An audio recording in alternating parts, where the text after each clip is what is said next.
Jamaah, oh jamaah. Alhamdulillah. Alhamdulillahirabbil alamin, kita masih di Islam itu indah jamaah. Dan buat jamaah yang baru bergabung, hari ini kita sedang membahas tema ini dia penghalang rezeki dalam rumah. Itu kalau lagi nggak marah tuh ngomongnya. Kalau lagi marah, ini dia nih penghalang rezeki dalam rumah nih. Biasanya kan kayak gitu kan. Tapi jangan marah-marah, kita bahas pagi hari ini, kita cari tahu solusinya seperti apa.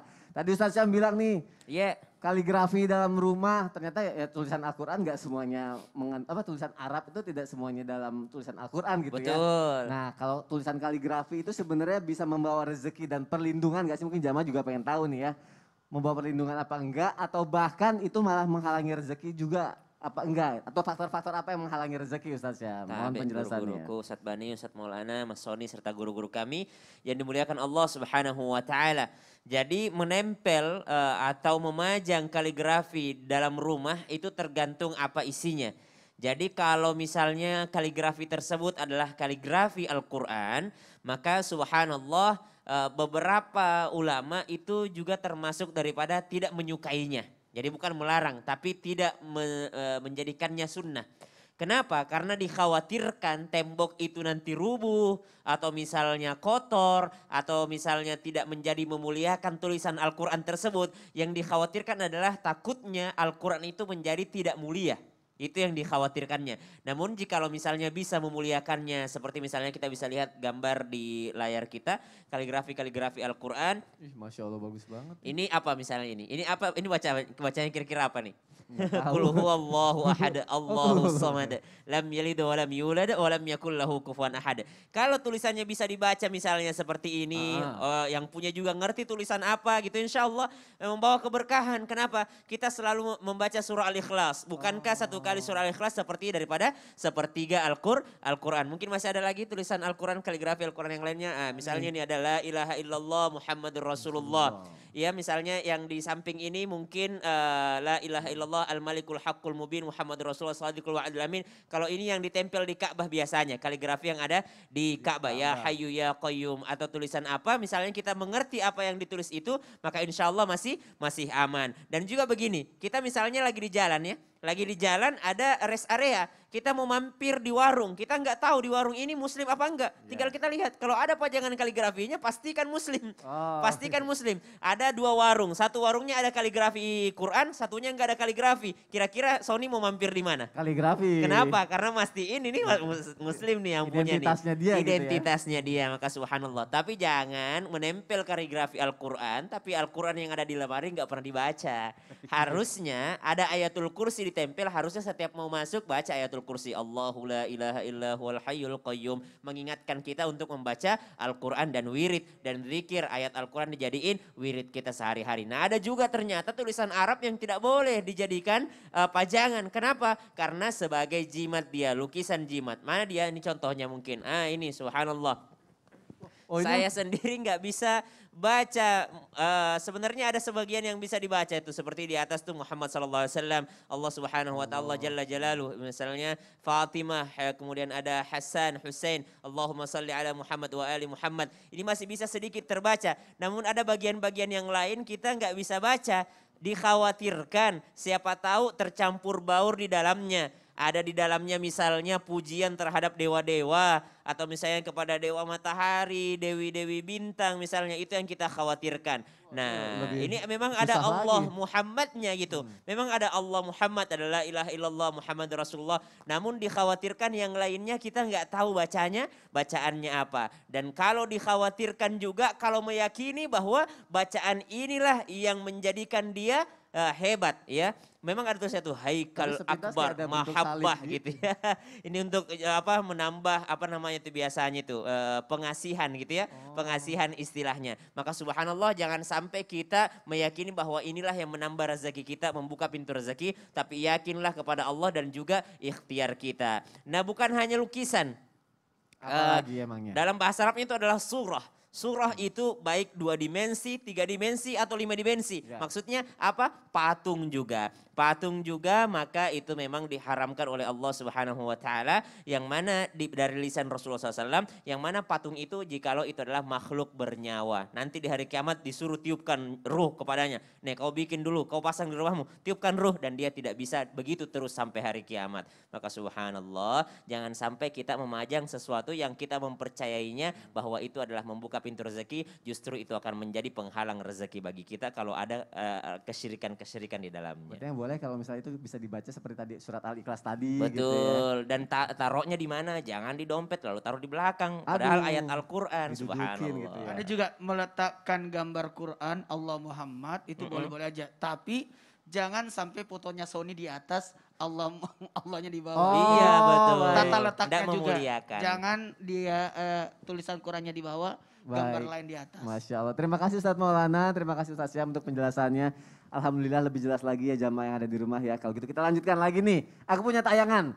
Salah satu simbol kekayaan di Dubai, yaitu memelihara singa dan harimau di dalam rumah. Kita lihat tayangannya, silakan.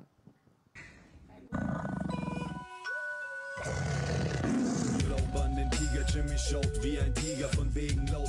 Jimmy ist auf der Lauer wie ein Tiger, der lauteste im Raum ist der Schwächste und jetzt schnappt sich der Tiger. Bin ich im Jagdfieber, gebe ich nicht auf wie ein Tiger. Meine ständige Lebenslust bringt Bewunderung bei Mitmenschen. Sie sollen niemals aufgeben und immer weiter kämpfen. Und Gerechtigkeit hasse ich wie die Pest, zwingt mich zu meinen Grenzen zu gehen. Bei all dem Elend sieht man mich trotz allem lächeln.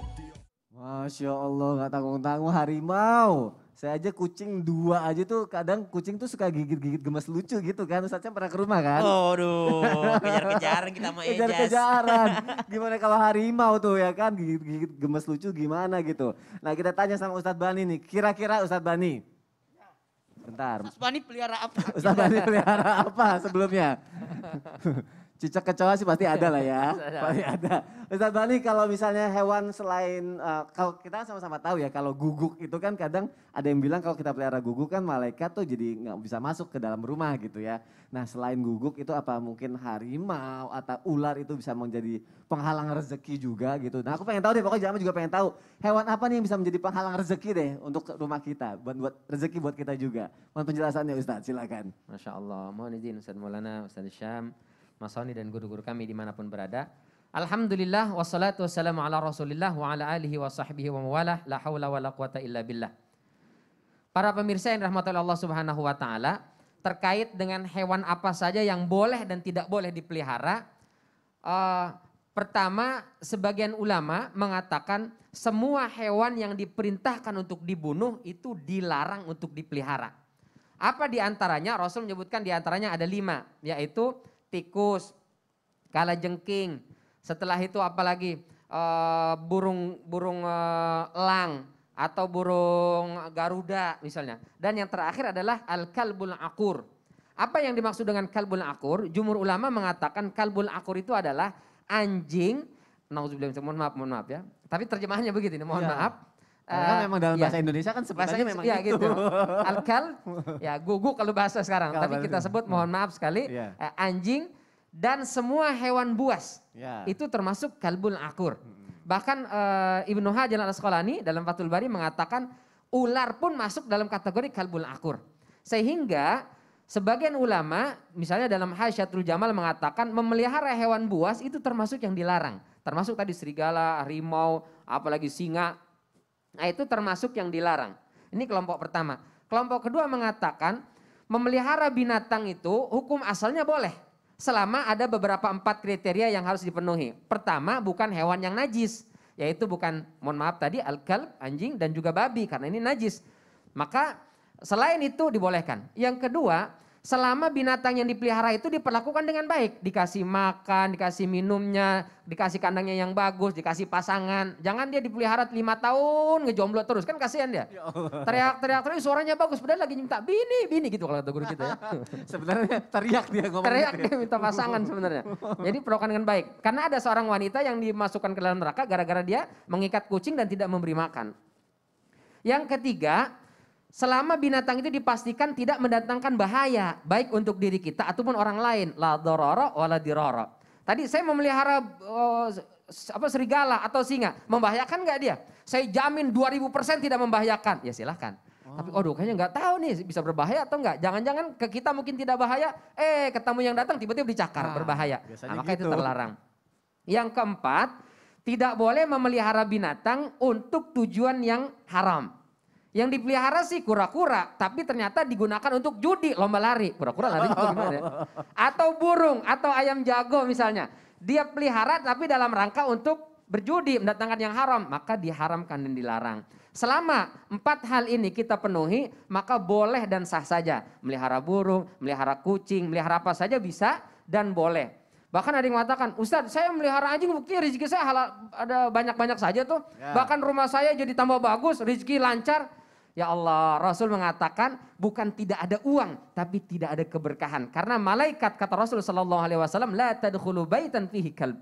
Malaikat tidak masuk ke dalam rumah yang di sana ada kalbunya, ada anjingnya. Di sini malaikatnya malaikat apa? Malaikat membawa rahmat dan keberkahan. Ya, kalau malaikat maut sih tetap datang. Tetap disambut. Malaikat maut tetap datang. Malaikat azab datang juga gitu. Jadi boleh saja dia hartanya berlimpah, rezekinya bagus dengan memelihara binatang-binatang ini. Tapi pasti tidak mendatangkan keberkahan. Kita sebagai muslim yang kita cari keberkahan, rahmat dan sayangnya Allah Subhanahu wa taala. Untuk apa bagus rumah ada binatang buas tapi tidak mendatangkan keberkahan. Masya Allah. Terima kasih Ustadz Bani untuk penjelasannya. Sangat-sangat jelas ya jamaah yang ada di rumah ya. Kita lanjutkan lagi jamaah. Pasti jamaah juga udah penasaran banget. Pertanyaannya dijawab sama guru-guru kita. Kalau gitu langsung aja kita masuk ke segmen Tanya Dong Ustadz. Kami semua tanya dong Ustadz. Alhamdulillahirrabbilalamin. Banyak loh yang mau bertanya, cuma satu-satu kita keluarkan. Dan sekarang mungkin jamaah udah terhubung nih ya dengan Instagram Islam itu Indah. Kita lihat video, Masya Allah Ustadz Syam. Ada Ustadz Syam di sini. Tampan sekali, Masya Allah. Ada Mas Ojim juga di belakang. Ada Mas Ojim juga di belakang produser kita. Oke langsung aja nih, yang pertama nih ada dari Fatima Az-Zahra nih. Fatima Az-Zahra. Assalamualaikum Ustadz, saya mau tanya. Kalau membangun rumah yang sekalian buat usaha, di salah satu tiang rumah ditanam berlian. Wah, tujuannya agar rumahnya bisa kelihatan indah. Itu syirik apa enggak Ustadz Maulana? Bismillahirrahmanirrahim. Tujuan penciptaan segala sesuatu pasti ada tujuannya. Kenapa diciptakan hewan? Untuk apa? Untuk untuk membantu manusia. Karena dia adalah hewan yang. Tapi dalam hal ini berlian itu tujuan penciptanya untuk keindahan. Jadi kalau ditanam, tapi kalau ditanamnya di luar kelihatan, wow. Ada juga di zamannya di dalam surah Al-Kahfi ada sosok orang yang menanam harta buat anak yatim di dalam rumahnya, di bawah temboknya itu supaya anak-anak yatim nanti kelak akan mendapatkan itu aman. Tapi ini tujuannya buat apa? Nah, padahal berlian itu bagusnya dipakai oleh wanita supaya kelihatan cerah. Tapi kalau dalam hal ini takutnya saya kembali, takutnya mengandung unsur kesirikan. Sekali lagi, mengandung unsur kesirikan ini yang bahaya. Tapi kalau unsur menabung, nanti kalau ada apa-apa saya cungkil, terus dicungkil, diambil untuk menabung. Boleh-boleh aja. Oh nabungnya ekstrim juga di dalam iya, tembok menanam rumah ya. di dalam rumah boleh-boleh aja. Tapi kalau unsur kesirikan tidak boleh. Baik, Masya Allah. Terima kasih Ustadz Maulana untuk jawabannya. Kita lanjutkan lagi jamaah yang ada di rumah. Aku senang banget deh. Tadi ada yang ngirim video, sekarang ada yang mau nelpon Ustadz Syam. Oh jadi sekarang nelpon ini. Ada yang mau nanyanya. nelpon. Ya, Langsung aja nih, kita sudah terhubung nih. Assalamualaikum warahmatullahi wabarakatuh. Assalamualaikum.